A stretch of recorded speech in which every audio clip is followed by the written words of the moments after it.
This is going to be a long one, guys, so you might as well get a cup of coffee or a cup of tea and sit down and hang out with me for a bit.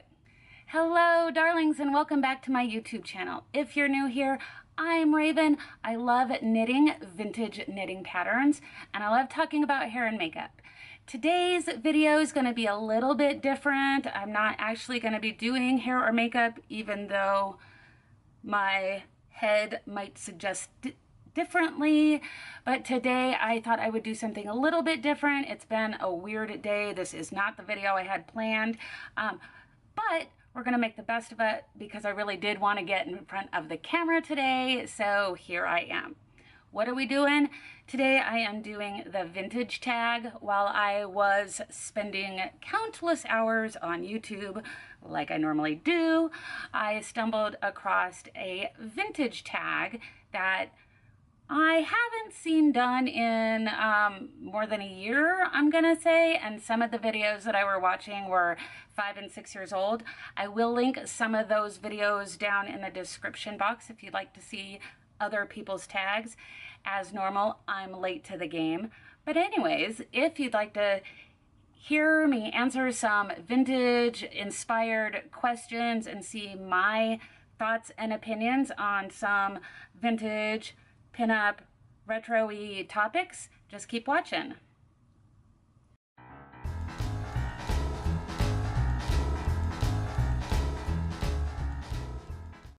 Thanks for sticking around. So let's jump right into the tag questions. I will have the questions listed below, so if you would like to do some of these questions, that would be awesome.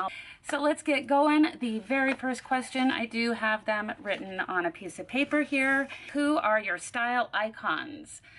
Now, this would be really easy to kind of give like your standard Marilyn Monroe, Audrey Hepburn, Joan Crawford, Hedy Lamarr, those kind, but I didn't really want to go down that route, and I want to say the people that I find their style to be iconic and who every time I see them on social media and stuff, their style inspires me. So these are my style icons that are modern day. Let's see. First off, her name is Ruby, and you've seen me do a video with her in the past. I will try to link that below. She lives over in California. She blogs and YouTubes under Ruby's Musings and has a great Instagram and other social media following. Her style is impeccable. Absolutely stunning. The outfits that she puts together are truly inspiring. I highly recommend checking her out. I especially find it wonderful to see people of a more mature age on social media. Again, I'm 41. She is just a smidge older than I am, and it is wonderful to see people in our age category and even a little older who still got a wonderful sense of style, and it's so empowering that it doesn't matter how old you are, dress however the heck you want to do. Dress how it makes you feel you are your best you. Does that make any sense? Yeah. Of course, I'm going to mention Cherry Dollface. I've mentioned her a million times. Not only her style, but her as a person is also really, truly iconic. She is a modern day icon as far as I'm concerned, and I draw inspiration from her on a daily basis. Also, one more, her name is Danielle. She lives in Australia. She goes by Curve Creation, I believe, on Instagram. Again, I don't know how to link Instagram, to be perfectly honest, but I'll put her handle down below. Her style is wonderful. Her personality is wonderful. Her creativity is wonderful. She has a few businesses going, I believe, and every post that she puts up is inspiring in one way, shape, or form. So those to me, I guess it was style icons, but I hold true to this. Their styles are iconic. They are inspiring to me, and they are inspiring people in general. Moving on, talking about inspiration, question number 2 is favorite way to get inspired. Instagram. Instagram is a wonderful place for me to draw inspiration from. I absolutely, just every day, I'm completely addicted to it. Also, the kind of, as I was getting into the vintage community, what was my first inspiration, well, first, something, was knitting pattern covers, because I am a vintage knitter. I got a lot of my inspiration from the pamphlets that would have, you know, the pictures of the knitting patterns in the books on them. And those to me have always been a great source of inspiration and insanity, because I want to knit all of the things. So moving on, question number 3 is, what's your favorite hair tool? Well, I prefer hot sets over wet sets. To me, they're just easier and work okay. So I'm gonna say my 1-inch curling iron. I'm sure it's Conair, but it's completely worn off because that's how old it is, and it works great. I mean, it's no frills and it works. But I can't say favorite hair tool without also mentioning any retro girl's best friend, which is bobby pins. I don't know where they go when they leave me, but I hope they're happy there. I am always, always buying more bobby pins because I can't live without them. Question number 4, favorite beauty tool or product. This was hard because I am obsessed with makeup and beauty products. But since we were just talking about hair, I'm going to go in the hair inspiration, and I am going to say hairspray. Hairspray in general, hairspray. Hairspray, this one, I love this one. Big Sexy Hair Spray and Play. This is a wonderful finishing hairspray. I also love Suavecita's Firm Hold Hairspray. This one I like while I'm molding my hair into its shapes. This one I love for the end all over once it's done to really hold it in place. My hairspray needs are high maintenance, so that's something that is my favorite, and I've spent a long time trying to find the best ones that don't break the bank that I love.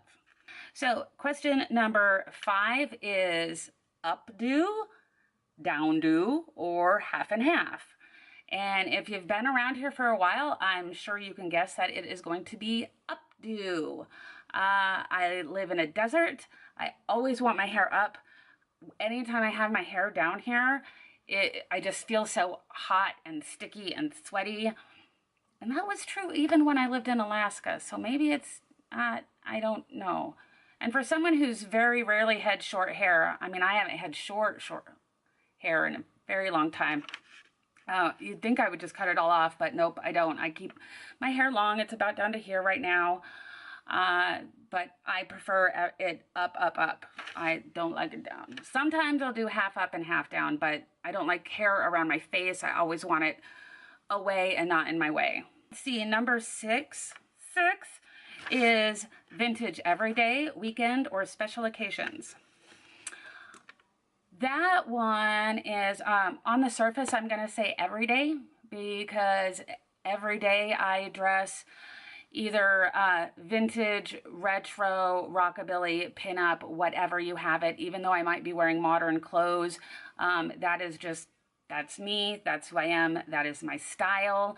I save, since this is a vintage tag, I save my real great vintage for weekends and special occasions. So, but other than that, this is I play dress up every day. I was about to say I'm not playing dress up, but no, I play dress up every day, even when I'm in my pajamas, like I am right now.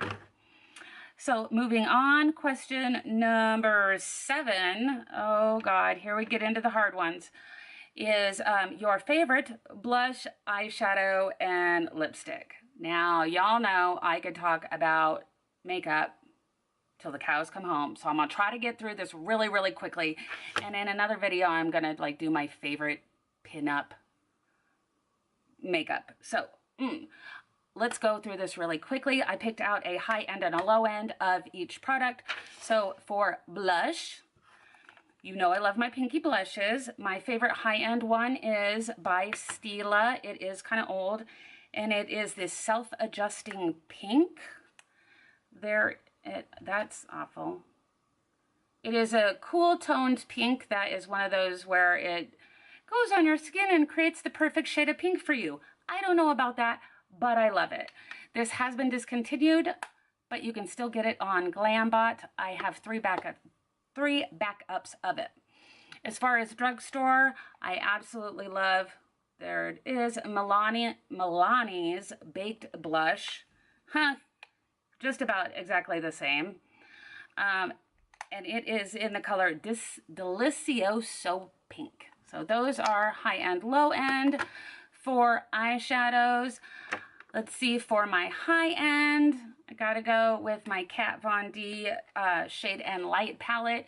It just has everything I need in one palette to get many of my everyday looks. You know, I definitely love all of my colorful stuff, but if I had to Desert Island pick only one palette, right now this would be it. I can even get, if I'm really truly desperate, let me hold on to it in a way, I can even do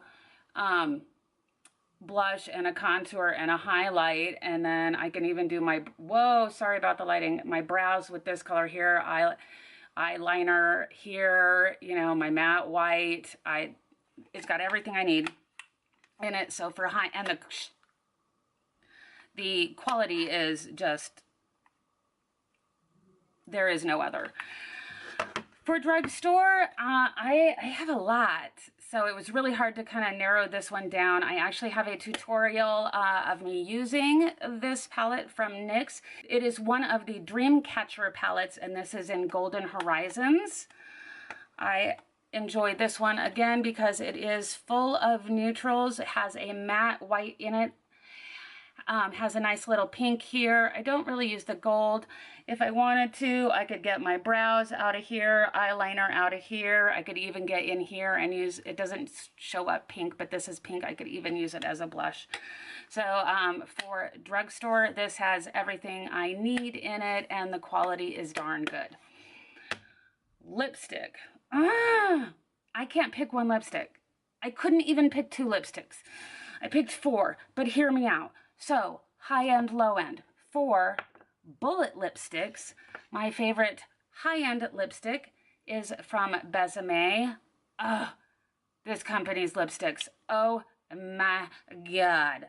So this one is in Red Velvet, and it was a gift to me, a wedding gift to me from a friend who, she sent it to me a month before my wedding so that I could wear it on my wedding day, and I did.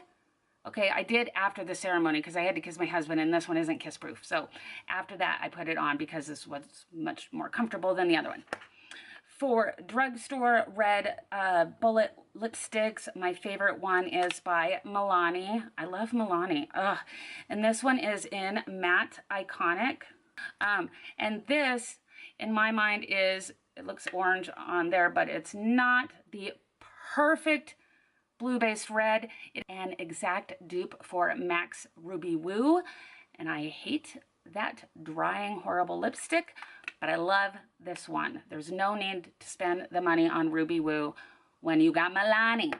So for liquid lipsticks, again, I had to. For drugstore, for affordable, for long wearing, for every gosh darn thing ever that you could want, the Wet n Wild Liquid Catsuit, and this is a wonderful blue based red, and the name of it is Missy and Fierce. If you've been around, you've seen me wear it over and over and over again.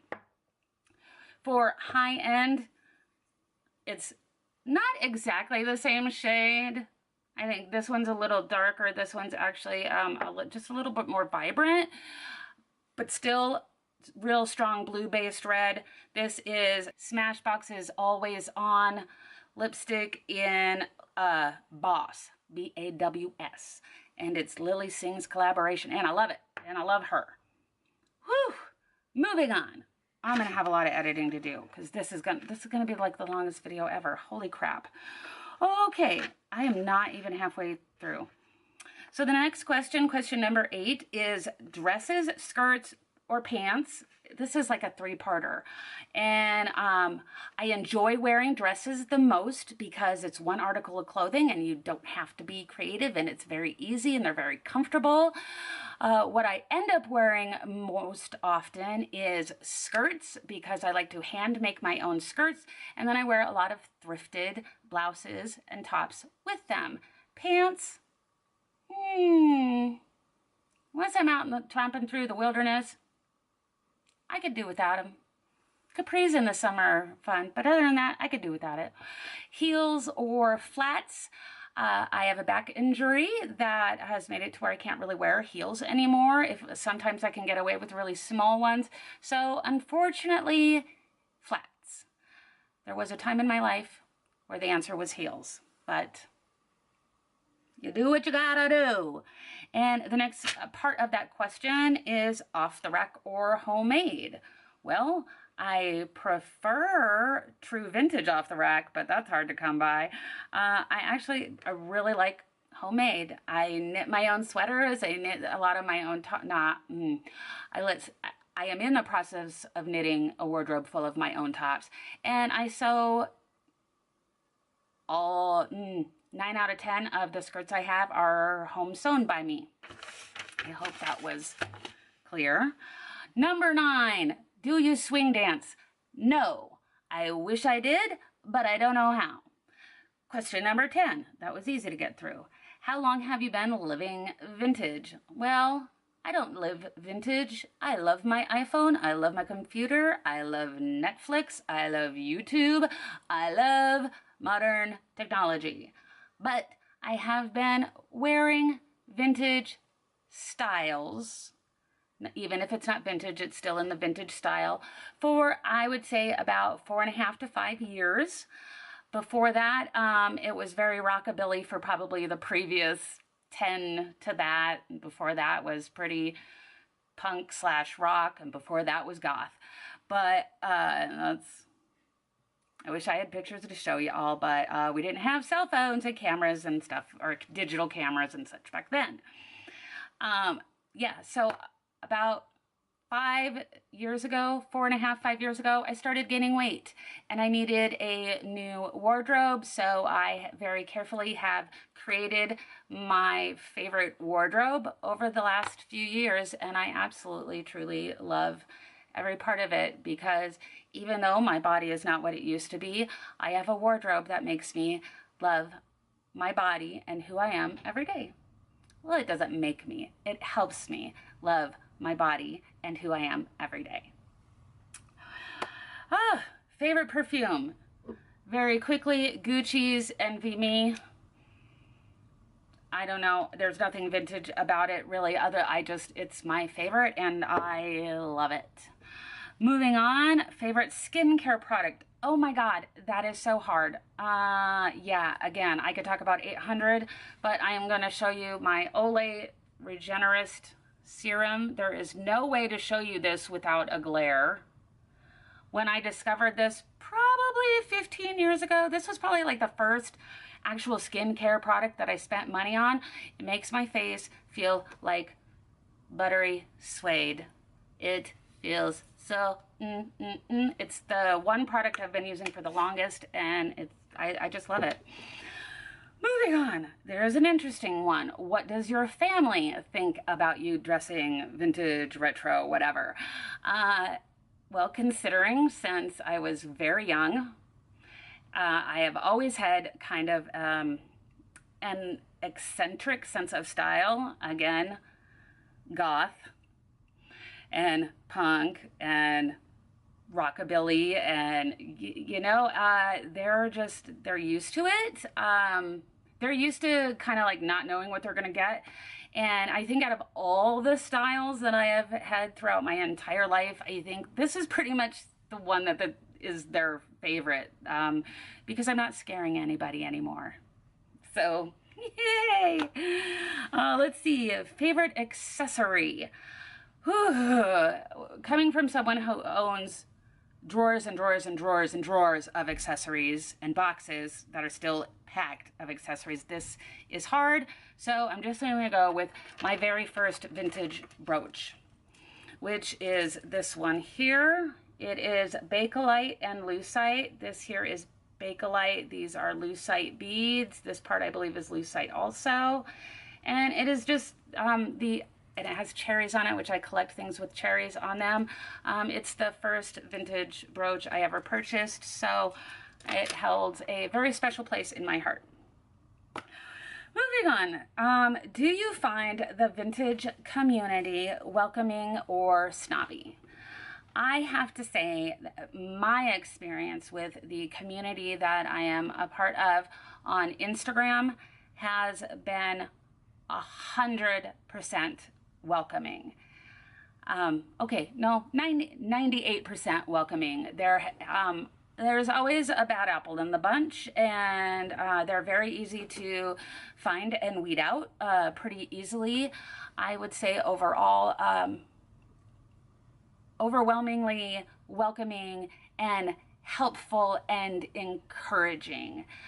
Let's see here, moving on, we've got what drew you to vintage styles? Well, before it was vintage, or, you know, vintage, I was way more into the rockabilly scene, lots of black capris, high heels, band shirts, Betty bangs, black ponytail, huge winged eyeliner, red lips. So not very different from where I am now, but a lot more, everything was black and red or leopard print. Everything. It's only been the last 4 years that I actually started to get some color in my wardrobe. But what really got me to expand my style and my inspirations was knitting, which has kind of been a semi-constant theme through this. But when I did injure my back 4.5-ish years ago, I was doing a lot of knitting and not finding the patterns that I was really drawn to until I started finding vintage knitting patterns, specifically knitting patterns from the 40s and into the 50s. So that's really kind of what started it all. It was me starting to knit these things and then find, through the power of social media, other people that were knitting vintage things, and then seeing their styles and finding other people with those similar styles. And it just became this kind of snowball effect. So it wasn't, growing up and movies and, you know, for the vintage part, it really was knitting that got me into it. And you know what? It doesn't matter how you got here. It's a beautiful place to be. Let's see, question 17. There's only 19. Question number 17, what is your favorite place to shop vintage? Ooh, if you're looking for something specific, like you are looking for vintage lipstick cases or vintage beauty compacts, Etsy, hands down, easiest place, and I've never had a bad experience shopping on Etsy, even though you are dealing with individual people. I've never had a bad experience. I also have my own Etsy shop. I'll link it if you'd like to see it. I'll put it down below. It's Lacy Rose Creations. There's a few things in there, not much. Hopefully more coming soon. But anyways, Etsy is my favorite place to shop online for true vintage. For in person, there is a place in Reno called Junkies. Half of it is kind of just a secondhand or costumey shop. The other half is like an antique mall. And every time I go in there, it's just like walking through a museum that you can touch and feel and hold on to. It's just, I absolutely love it. And even though I've been in many times, I always feel like they move stuff around just enough to where it feels new and my brain is tricked into thinking I've never seen everything there before. But so those are my favorite places to shop vintage. As far as shopping reproduction, like vintage reproduction clothing, Lindy Bop is my favorite brand. They are affordable and well constructed and always fit really well. Whew, what are your favorite eras? That changes depending on the time of year. It is very consistently in the summer. I am a way more 50s, bright colors, big skirts, fun, novelty, prints. I absolutely love that's my summer. For winter, fall and winter, it is definitely more 40s, slimmer lines, kind of more earthy colors, almost a little more sophisticated, whereas summer is more playful and fun. Fall and winter is more sophisticated and really just class. It's a fun transition. I am excited for fall to get here so I can start bringing out some of the 40s, more 40s styles. The very last question is, what is your favorite vintage item you own? Now, I have a ton of my stuff. Actually, the vast majority of my collections are in boxes still from moving out of Alaska down to Nevada almost a year ago. But I do have one thing here that I would love to share with you guys. It is something that I got with my mom at a garage sale on Mother's Day this year. So you would think that would be the connecting wonderful thing of it. Although she bought it for me on Mother's Day, but it represents me and my child and is vintage. So here is this lovely figurine. I don't know if you'll be able to see, like, yeah, the detail and the speckling on it. It is just this lovely pink color with all the little polka dots on it. And I absolutely love it. And to me, it very much represents me and my child. Their name is Bambi. I also have a tattoo representing them. Oh gosh, right there on my arm. 2 deer in the shape of a heart. I got that the last time they were here visiting me, and I did not, unfortunately, get to spend Mother's Day with them, but it was kind of like on Mother's Day, it was like finding this and being with my mom on that day just kind of made me feel very much connected to my kid. So this right now, and I couldn't even tell you what era it's from. I believe it's from the 50s. I could be wrong, and you know what? I don't care, because when something touches your heart, it doesn't matter. And so that is my favorite vintage piece, and I have it on my vanity, and I get to look at it every day and think of my mom who purchased it for me, and my baby Bambi, who I don't always get to be with, but who is always with me. So, not gonna cry. Bambi, I love you, and I miss you every single day, and I'm not gonna cry. So anyways, those are my vintage tags. I know this was a really long one, and I'm sorry. I also feel like I was rushing through so many of the questions. If you would like me to answer anything in more detail, let me know down below. A lot of these questions I could make a whole video out of, especially the beauty and makeup related ones. But honestly, favorite clothes and favorite brands and stuff like that, I would love to elaborate, and actually probably will elaborate on them in future videos. So thank you so much for hanging out with me. Don't forget to subscribe. I will put that little icon up here. Also check out some other videos of mine, and I'll see you again next time.